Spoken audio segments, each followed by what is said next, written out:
Amados irmãos, a paz do Senhor, aqui é o pastor Hélio Ornelas, pastor da Igreja Metodista Pentecostal, no Morro da Carolina, Jacatirão, Duque de Caxias, Congregação Jardim Santa Marta, Belfor Roxo, e Congregação em Nova Campinas, Duque de Caxias. Estou aqui para listar, através desse vídeo, a última lição da Escola Bíblica Dominical desse segundo trimestre do ano de 2021, lições essa da revista da CPAD. Então hoje é a lição 13, a multiforme sabedoria de Deus. Antes, porém, queremos começar esse vídeo, falar sobre esse trimestre rapidamente, né?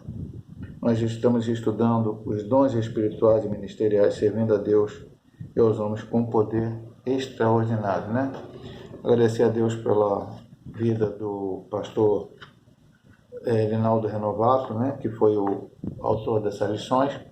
Sempre digo para os irmãos, essas lições não são escritas assim de uma hora para outra. Eu vou escrever um assunto aqui qualquer, e um autor, né, e vai ali para... Não, isso certamente é muitos anos de estudo, muita oração, quiçá jejum, não só do autor, mas da toda a equipe da CPAD, que faz as revisões, tudo que é necessário, consultoria teológica, para que nós tenhamos essa revista em nossas mãos. Eu lembro mais uma vez também no início deste vídeo, porque o pastor Hélio Ornelas está gravando esse vídeo e o colocando no YouTube. É para aqueles irmãos que, devido especialmente ao problema da pandemia, ou se não for problema da pandemia, porque trabalharam ou não puderam ir na escola dominical nesse domingo, porque estão doentes até com outro tipo de enfermidade e não pode ir à igreja do Senhor, possam ter um vídeo com a lição da escola bíblica dominical. Os que puderem estar presentes, tanto na sede como nas congregações, temos a aula presencial com os respectivos professores que ministram a aula. Então, nós louvamos a Deus por poder terminar esse trimestre, ter gravado os 13 vídeos, ter colocado no YouTube, ter a oportunidade dos irmãos terem esse acesso também à lição da Escola Bíblica. Vamos aqui à lição de hoje, como já disse, multiforme sabedoria de Deus. Texto ora, para que agora, pela igreja, a multiforme sabedoria de Deus seja conhecida dos principados e potestades nos céus. Efésios 3:10. A verdade prática diz, a multiforme sabedoria de Deus vai além da compreensão humana e é demonstrada ao mundo pela Igreja de Cristo. Temos aqui a leitura diária, como sempre falamos para os irmãos, poder ler nas suas casas, sempre no início de cada semana eu envio uma lição em PDF, já que a maioria dos irmãos que vão ver esse vídeo, principalmente aqueles que estão enfermos, que estamos mais ou menos direcionando o vídeo para eles, ou que não pode ir à igreja, não tem a revista na mão, a revista física. Então a gente manda em PDF, o irmão lê, e depois nós mandamos o vídeo com a explicação da lição. Então eu espero que os irmãos tenham lido a leitura diária, que é importante também para a compreensão da lição. E vamos à leitura bíblica em classe. Efésios 3, de 8 a 10, e 1 Pedro 4, 7 a 10. A mim, o mínimo de todos os santos, me foi dada esta graça de anunciar entre os gentios, por meio do Evangelho, as riquezas incompreensíveis de Cristo, e demonstrar a todos qual seja a dispensação do mistério, que desde os séculos esteve oculto em Deus, que tudo criou, para que agora pela Igreja, a multiforme sabedoria de Deus, seja conhecido dos principados e potestades nos céus. E já está próximo o fim de todas as coisas. Portanto, sede sóbrios e vigiai em oração, mas sobretudo tende ardente amor uns para com os outros, porque o amor cobrirá a multidão de pecados. Sendo hospitaleiros uns para com os outros, sem murmurações. E cada um administre aos outros o dom como recebeu, com bom despenseiro da multiforme graça de Deus. Esse texto bíblico em casa está em Efésios 3, 8 a 10 e 1 Pedro 4, do 7 ao 10. E o autor da lição tem como objetivo geral da lição mostrar o caráter multiforme da sabedoria divina, e os pontos aqui objetivos específicos é, explicar o caráter diverso dos dons ministeriais, espirituais e ministeriais, elencar as qualidades dos bons dispenseiros do mistério divino e correlacionar os dons espirituais com o fruto do Espírito. Então vamos aqui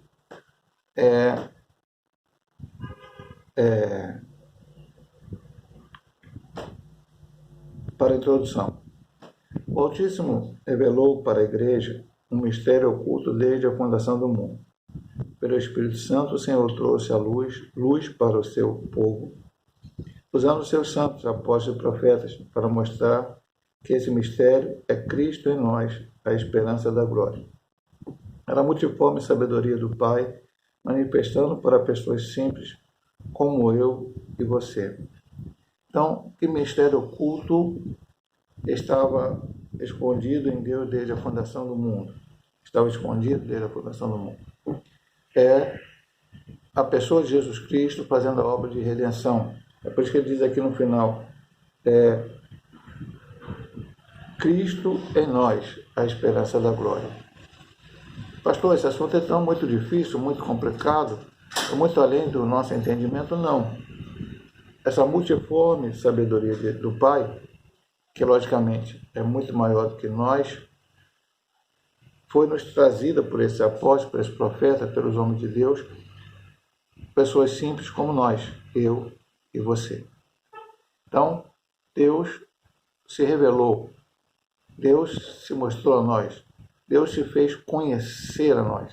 E aí conseguimos, com a ajuda do Espírito Santo, entender qual é a sua multiforme sabedoria. Só para o irmão entender um pouco,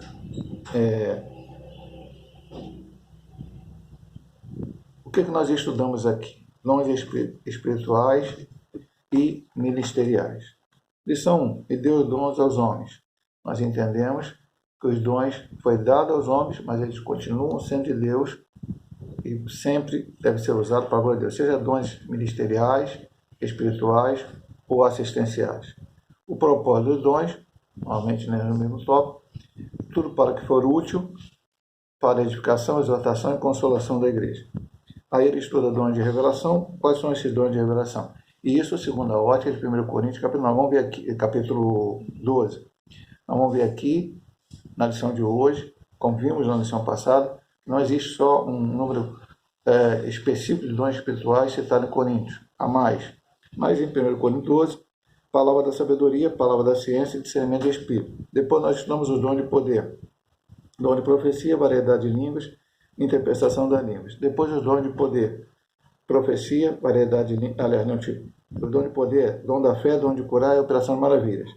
E depois os dons de profecia, dom de expressão, elocução, dons de variedade de línguas, profecia, variedade de línguas e interpretação de línguas.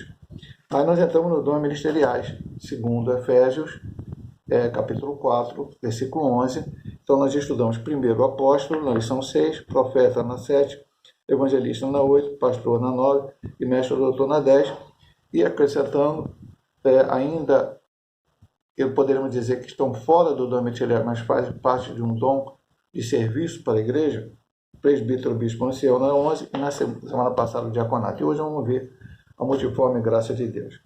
Então, vem aqui, os dons espirituais e ministeriais são diversos. Na passagem bíblica de 1 Coríntios 12, do 8 a 10, são mencionados 9 dons do Espírito Santo.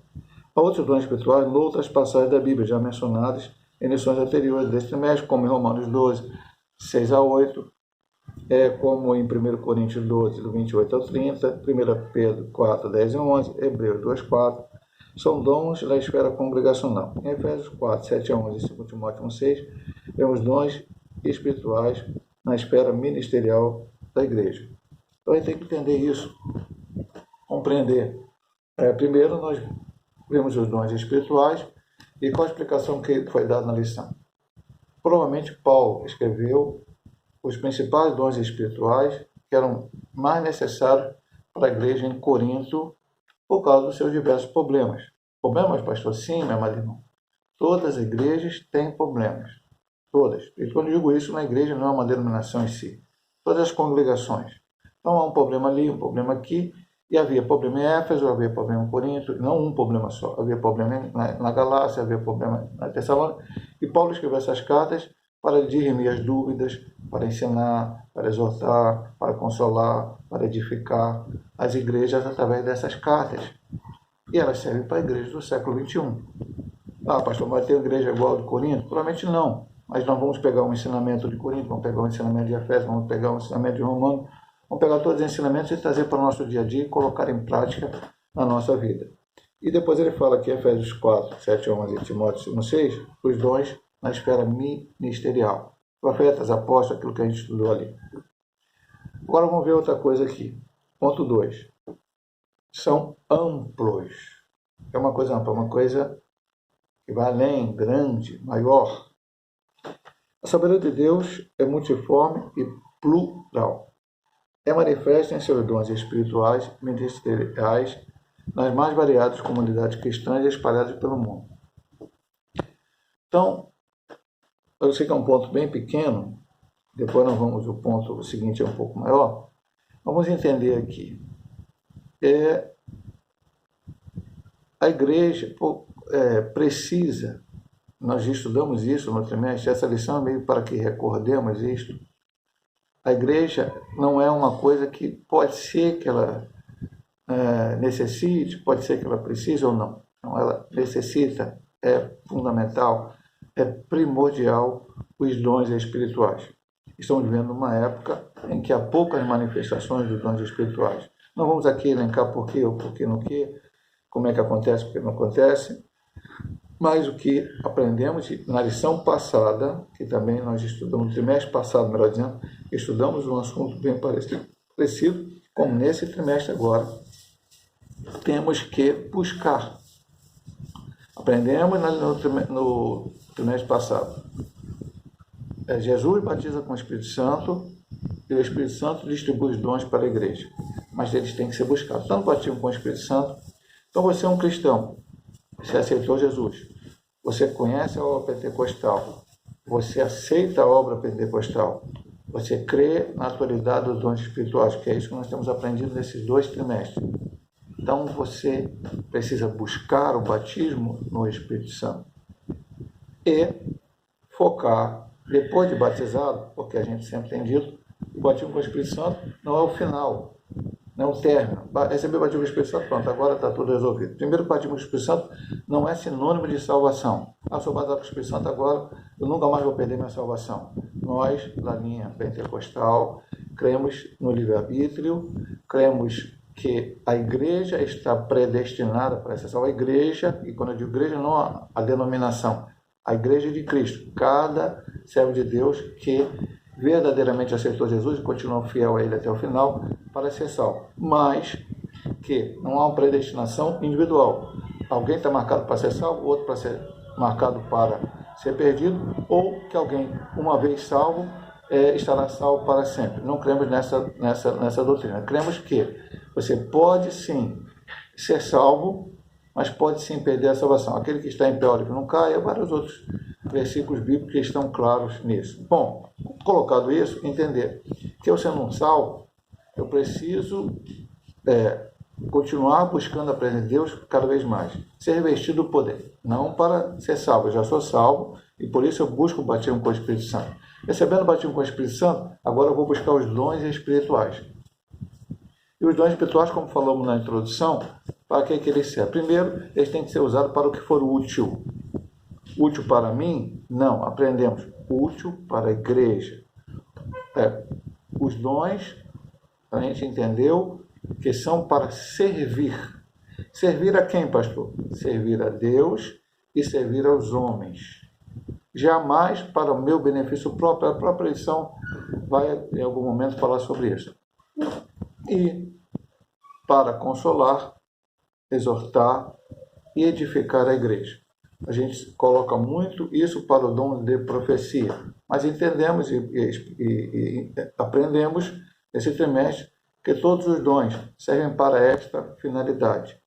A língua estranha, justamente, precisa ter interpretação. Vimos lá, quem recebe o dom da língua estranha, olhe para que haja alguém que interprete a língua estranha que ele fala, para que possa edificar a igreja. dom de palavra de sabedoria, palavra de conhecimento, dom de fé, dom de curar, dom de operação de maravilhas, discernimento de espírito, tudo que nós vimos aqui, elencamos aqui na divisão aqui, dom de revelação, dom de poder, dom de expressão. E esse aqui, elencado em Coríntios, mas há outros dons elencados nas outras listas passadas aqui, Romanos 12, 1 Pedro 4, Hebreus 2, enfim, a qual precisam ser usados para essa finalidade. E os dons ministeriais, pastor? Aprendemos nesse trimestre que, primeiro, quem levanta é Deus. Deus é que chama as pessoas para tal questão. Existe apóstolo hoje? Apóstolo de hoje, consideramos que são aqueles que vão pregar a palavra onde nunca o evangelho foi pregado. Foi para isso que o colégio apostólico foi escolhido por Cristo, os 12. Hoje existem o 14º, 15º, 16º apóstolo juntado aqui? Não existe. Fechou nos 12, saiu Judas, entrou Matias, 12 apóstolos. Alguns homens foram chamados apóstolos. Paulo foi chamado apóstolo, Barnabé foi chamado apóstolo, e algumas outras, vimos lá em Romanos, que alguma da família de Paulo era colocado como obreiro, que estava junto com os apóstolos. Enfim, os apóstolos morreram, o apostolado que Cristo escolheu acabou. Agora, eu vou levar a palavra a algum lugar diferente? Nunca alguém. Então eu posso chamar de ser apóstolo para aquela nação. O apóstolo é aquele que levava o evangelho e conviveu com Cristo. Bom, depois vimos o profeta, aquele que traz a mensagem de Deus, a palavra de Deus. Vimos evangelistas, aquele que prega a palavra de Deus. E aí nós vimos que o evangelista e o mestre estão muito ligados, que foi a lição 3, o terceiro dom com o quinto, porque ambos, um faz a grande comissão pregando e o outro vem ensinando, fazendo discípulos. O trabalho está bem ligado, mas sempre a palavra de Deus. E os pastores são aqueles que apacentam o rebanho de Deus. E na questão de pastores e ensinadores, muito ligado, muito interligado, no sentido que pregar e viver. Eu tenho que pregar o evangelho e viver o evangelho. Não posso apenas pregar e não viver. Então vamos para o ponto 3, que é dádivas do Pai. Outras excelentes dádivas de Deus dispensadas à sua igreja para comunicar o evangelho a todos são: primeiro, a dádiva do amor. A grande manifestação de amor do Altíssimo para a humanidade foi enviar o seu Filho amado para salvar o mundo. João 3,16. Deus amou muito a maneira que deu seu Filho ingênuo para que todo aquele que nele crê não pereça, mas tenha a vida eterna. Este amor dispensado por Deus desafia-nos a que amemos a nossos inimigos e ao próximo. Isto é, qualquer ser humano carente da graça do Pai. Isso aqui é importante, meu amado irmão. Quando eu sempre tenho falado na igreja também, Jesus perguntou a um mestre da lei, e uma outra situação, a Bíblia relata que alguém perguntou a Cristo qual era o maior mandamento. E foi sentado 2. Amar o próximo como a ti mesmo e amar a Deus sobre todas as coisas. O João, quando escreve a primeira carta dele, ele escreve durante a sua carta sobre o amor, sobre muitas coisas. Ele fala: eu não posso dizer que eu amo a Deus que eu não vejo, quando não amo o meu irmão que eu estou vendo, as pessoas que eu vejo. Aqui ele diz claramente: Deus amou o mundo, ponto. Eu, como aquele que recebeu o amor de Deus, e aí eu tenho um entendimento, preciso amar todo ser humano, mesmo que aquele ser humano e principalmente, eu creio até, que é carente da graça do Pai. Jesus disse: se os fariseus, aquelas pessoas daquele dia, amavam aqueles que eram mais próximos deles, seus amigos, seus companheiros ali no farisaísmo e tal, mas às vezes odiavam outras pessoas. Não, você tem que amar todos. O mais vil pecador depende do amor de Deus. Paulo era um homem que matava, após São Paulo era um homem que matava, ou pelo menos permitia, consentia, assinava embaixo, vamos colocar assim, a morte dos cristãos. Perseguia, prendia, muitas coisas ele fez, mas, mesmo assim, o amor de Deus o alcançou, ele se transformou. Em quem ele se transformou? Um homem que escreveu metade do Novo Testamento praticamente, e aquele homem que era dizer: o grande mistério, a grande revelação, a grande verdade do Evangelho é que Jesus Cristo veio salvar a todos os pecadores, sendo eu, Paulo, o principal. Então ele sabia, ele entendia o seu erro, o seu pecado e como Deus o alcançou. Então Deus pode alcançar qualquer coisa. O amor de Deus é algo imensurável, alguma coisa que não tem como medir. E às vezes excede até o nosso entendimento. Não tem como entender, mas Deus nos ama e quer que nós também amamos. A segunda dádiva de Deus dispensada é a dádiva da filiação divina. Deus torna um filho das trevas em filho de Deus. 1 João 1,12, 1 Pedro 2,9, é a graça do Pai indo ao encontro da pessoa, tornando membro da família de Deus. Veio para os seus, e os seus não receberam, mas tantos quanto receberam, Deus deu o poder de serem feitos filhos de Deus. Como eu me torno filho de Deus? O mundo aí diz, somente uma certa religião, que eu não vou falar o nome aqui, todos somos filhos de Deus. Não é verdade isso. Todos somos criaturas de Deus, fomos criados por Ele. Mas o pecado nos afastou de Deus. A palavra de Lucas 15 fala do filho pródigo. E aquela palavra fala exatamente do homem que se afastou de Deus. Ele tinha 2 filhos, um ficou junto a ele. Então, há pessoas que verdadeiramente vão começar a sua carreira cristã e continuar a sua carreira cristã. Mas alguns podem se desviar. Mesmo assim, Deus quer trazê-lo de volta. Mas o homem precisa tomar a sua decisão. Se aquele filho pródigo não voltasse, não apenas pensasse, vou voltar, vou fazer, vou acontecer, mas não o fizesse, ele estaria irremediavelmente perdido. Então, meu amado irmão, minha amada irmã, estamos aqui aprendendo. Hoje somos filhos de Deus. Por quê? Porque aceitamos a Cristo Jesus como o único e eterno Salvador de nossa vida. É isso que nos faz filhos de Deus. Não só nossas ações, nossas atitudes, como agimos, como fazemos. Qualquer atitude que nós fazemos, não pecar, tentar não pecar o máximo possível, não fazer nada de errado, procurar ajudar pessoas, procurar ler a Bíblia, orar. Tudo isso é porque somos filhos de Deus, somos salvos. Nosso nome foi escrito no livro da vida. Mas podemos perder essa condição se não perseverarmos até o fim, como diz lá em Mateus capítulo 24, versículo de número 13. Aquele que perseverar até o fim será salvo. Então, a primeira dádiva foi o amor, e outra dádiva da multiforme graça de Deus para nós foi se tornarmos filhos de Deus. E a terceira, para encerrarmos esse ponto e encerrar o primeiro vídeo, o ministério da reconciliação. O apóstolo Paulo explica o milagre da salvação como resultado do ministério da reconciliação. Vamos ler esse texto aqui que é importante. 2 Coríntios, capítulo 5. Segunda carta do apóstolo São Paulo aos Coríntios, capítulo 5. Vamos abrir aqui.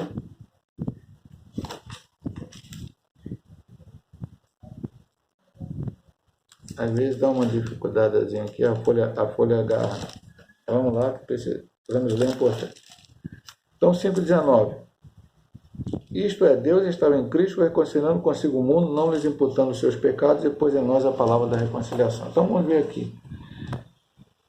Todo ser humano pode ter a esperança de salvação eterna, mas de salvação agora também. Quem está em Cristo é uma nova criatura, o resultado disso é o que Deus faz tudo de novo em sua vida. O que é uma reconciliação? É alguém que estava bem e se desentendeu, brigou, teve algum problema. Mas o que tem isso a ver com Deus, pastor? O homem pecou lá no Éden. E o homem, não Deus, desentendeu-se com Deus. Deus sempre quis a reconciliação. E Deus falou a Adão. E aí todos os homens do Antigo Testamento esperavam a promessa, que veria aquele que esmagaria a cabeça da serpente. Jesus fez isso na cruz do Calvário, morrendo e ressuscitando ao terceiro dia. E agora, só há uma maneira de nós nos reconciliarmos com Deus, aceitando o seu plano salvífico, aceitando Jesus como o único e eterno Salvador de nossas vidas e permanecendo nesta fé, permanecendo nesta situação. É uma dádiva de Deus a possibilidade. Por quê? Quem deu seu filho unigênito para morrer na cruz? Outra coisa, Deus morreu por... o Senhor me amou, primeiro ou eu amei primeiro a Ele? Na verdade, a Bíblia diz claramente que Ele me amou primeiro. Ele me amou eu sendo pecador. Ele me amou eu não querendo fazer a sua vontade. Agora, pela sua misericórdia, com a morte de Cristo na cruz do Calvário, com o aceitar a Cristo, com o entendimento da palavra de Deus, com a ajuda do Espírito Santo, o Consolador, que foi enviado para estar conosco, eu posso buscar estar fazendo a sua vontade, buscar estar em comunhão com Ele e esperando e aguardando a gloriosa vinda de nosso Senhor Jesus Cristo. Como irmãos sabem, eu faço sempre 2 vídeos, não posso gravar um vídeo só, por algumas limitações técnicas. Então, nesse primeiro vídeo nós estudamos a introdução do ponto 1. No segundo vídeo nós estaremos estudando o ponto 2, o ponto 3 e a conclusão desta última lição do segundo trimestre do ano de 2021 da Escola Bíblica Dominical.